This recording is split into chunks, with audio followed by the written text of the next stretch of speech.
컴퓨터 기본기가 굉장히 탄탄하다. Their funds to fund their missile program.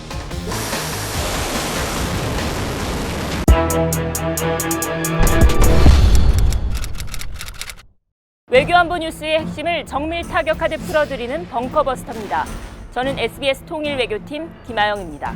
미사일을 쏘고 또 쏘는 북한. 대북 제재에 코로나19 봉쇄를 겪고도 북한의 신무기 개발 행보 거침이 없습니다. 중국과 러시아라는 배후를 믿는다고 해도 그건 정치적인 얘기죠. 도대체 그 많은 자금 어디서 계속 나는 걸까? 의문은 여전합니다. 당장 눈에 보이는 걸로는 명쾌하게 설명이 되질 않습니다.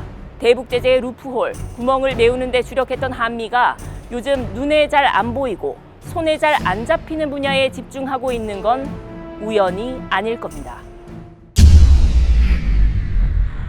서해에 갑자기 만리경과 천리마란 물체가 떨어졌죠. 북한이 5월 31일 평안북도 동창리 일대에서 쏘아 올린 이른바 군사정찰 위성과 우주 발사체 얘기입니다. 오늘 들여다볼 건 이 발사체 얘기는 아니고요. 이후 나온 정부의 후속 조치입니다. 김숙희를 비롯한 북한 핵인 조직들은 무기 개발과 인공위성, 우주 관련 첨단 기술을 탈취하는 등 소위 위성 개발에도 직간접적으로 관여해왔습니다. 북한 발사 이틀 만에 해커 그룹을 제재했고 가상자산 지갑 주소도 식별 정보로 명단에 올렸습니다. 우주 발사체든 탄도미사일이든 북한의 이딴 발사가 가능하도록 한 핵심 요인 중 하나가 사이버 해킹이라는 게 한미의 공통된 인식입니다. They use cyber to gain, we estimate, up to a third of their funds to fund their missile program. So given that cyber is such a core driver of revenue, it's something we must address. 백악관은 최근엔 이 수치가 50% 수준까지 높아졌다고 밝혔습니다.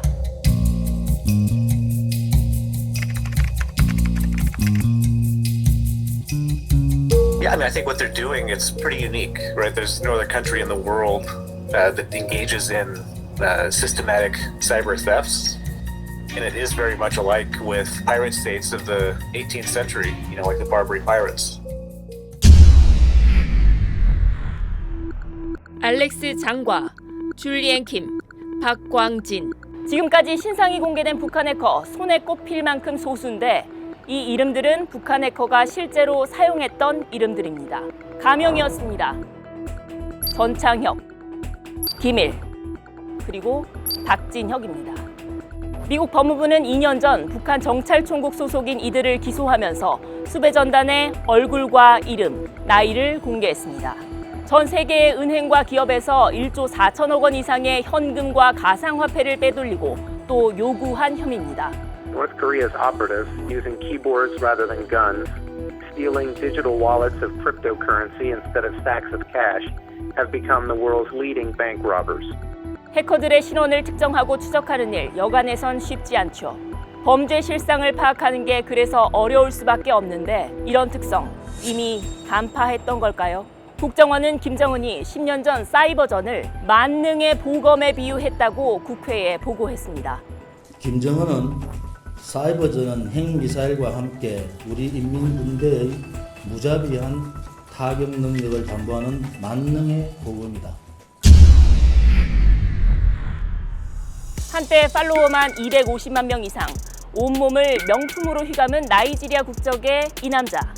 벤틀리, 페라리, 롤스로이스 등 최고급 차들까지 과시합니다.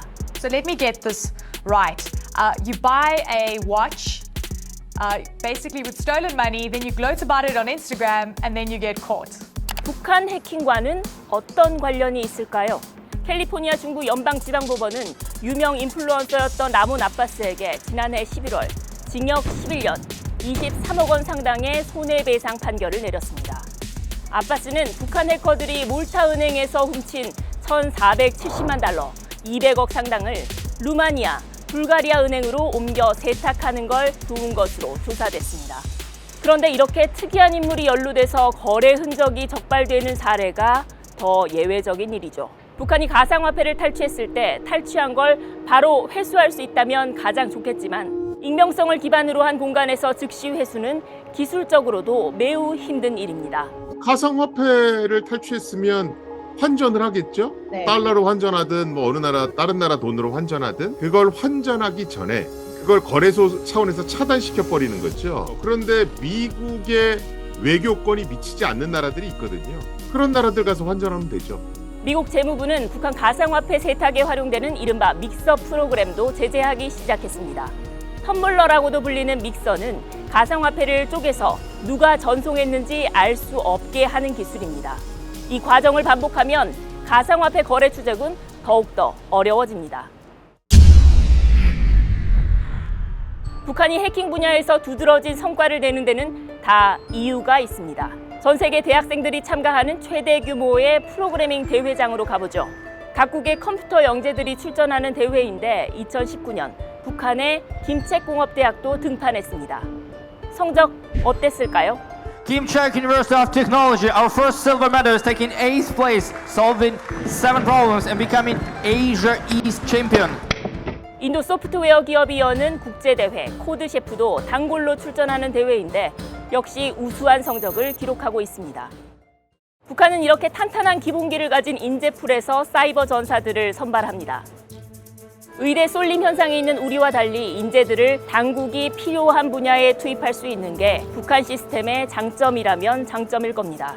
북한 내부 인터넷은 열악한 만큼 대체로 해외에 나가 지내는 걸로 추정되는데 이건 북한에서 엄청난 혜택이죠. 중국이나 유럽 지역에 나가서 이렇게 한 4-5명 단위로 팀을 꾸려서 숙식하면서 이제 굉장히 큰 동기부여가 되는 거예요. 올림픽에서 우승하면 군대 안 가도 되는 것과 똑같은 정도의 동기부여를 하니까 이게 굉장히 큰 원동력이 되는 거죠. 또 북한 해커는 다른 나라에 비해 거의 바로 실전에 투입되다 보니까 공격력을 키우기가 훨씬 용이하다는 평가입니다. 현재까지 알려진 북한 해킹 인력은 약 7,000명. 다만 이 인원이 전부 해킹 전담은 아니라는 게 전문가 설명입니다. 북한의 해킹을 전담하는 인력이 있어요. 실제로 해킹 부대. 요건 2,000명이 좀 안 돼요. 이 해킹 부대를 지원하는 지원 인력이 있어요. 이게 한 5,000명 돼요. 해킹만 하는 건 아닙니다. 최근에는 IT 업계 구직에도 손을 뻗치고 있는 것으로 한미 당국은 판단하고 있습니다. 미국 어버크, 프리랜서닷컴 같은 사이트에서 실제로 구직 시도를 하고 있는 것으로 전해지고 있는데요. 온라인에서 이루어지는 방식이고 명의를 도용하면 신분 세탁이 가능하다는 걸 노리는 겁니다. My company, we've investigated some of these cases and interviewed victims, people who have hired North Korean IT workers. They're absolutely out there. They claim to be in Western Europe or they claim to be in even Russia, but they're never on camera and their accent does not sound like that of a Western European. 북한 당국에 상납하는 목적일 수 있겠죠. 일각에선 북한 대사관이 당국 지원 거의 없이 알아서 살림을 꾸리듯 북한 해커들도 어쩔 수 없이 알바를 하고 있을 가능성 있다고 분석합니다. 위장 취업을 통해 얻은 작은 정보를 다른 정보들을 획득하는데 또다시 활용할 수도 있을 겁니다. 민간까지 광범위하게 엮인 IT 위장 취업, 한미 양국 모두 해킹 못지않은 상당한 골칫거리로 꼽고 있습니다. It's a question of how knowledgeable and how prepared victims are to identify this kind of activity. If they aren't, there's not much that governments can do to intervene. 전문가들은 인터넷 의존도가 높은 우리 입장에서 북한 해커들의 공격을 막을 수비수를 키우는데 더 많은 역량을 집중해야 한다고 지적합니다. 김민재가 될래 손흥민이가 될래 그럼 손흥민 되겠다고 하거든. 그런데 우리 김민재가 더 많이 필요한 거예요. 우리나라가 똑같은 해킹 실력을 갖고 있다 하더라도 인터넷 의존도에서 근본적인 차이가 있기 때문에 김정은이 국제사회에 보여주고 당장 과시하고 싶은 건 당연히 핵 능력이겠죠. 핵을 포기할지와는 별개로 어느 시점에선 협상을 해야 하는데 과시할수록 판을 키울 수 있습니다. 보여주고 싶지 않은 것도 있을 겁니다. 선전선동에 능한 북한이 사이버 능력과 관련해선 대다수 정보를 비밀로 붙이고 있다는 건 함의하는 바가 있습니다. 어쩌면 지금 북한이 가장 잃고 싶지 않은 강력한 무기가 사이버 능력일지도 모릅니다. 북한의 거세지는 공격, 앞으로 어떻게 수비할지는 더욱더 중요해질 것 같습니다.